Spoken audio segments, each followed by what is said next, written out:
Allahumma a'inni, ya Allah tolonglah aku, ala zikrika, untuk sentiasa mengingatimu, wa syukrika, untuk sentiasa berterima kasih kepadamu, wa husni ibadatik, bantulah aku ya Allah untuk memperelokkan ibadahku kepadamu.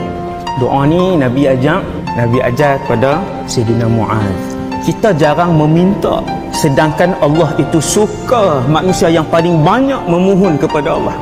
Lepas Nabi sebut tu, aku sayang kamu wahai Muaz, jangan tinggal tiap-tiap kali selepas kamu solat, selepas bagi salam, Allahumma a'inni ala zikrika wa syukrika wa husni ibadatik.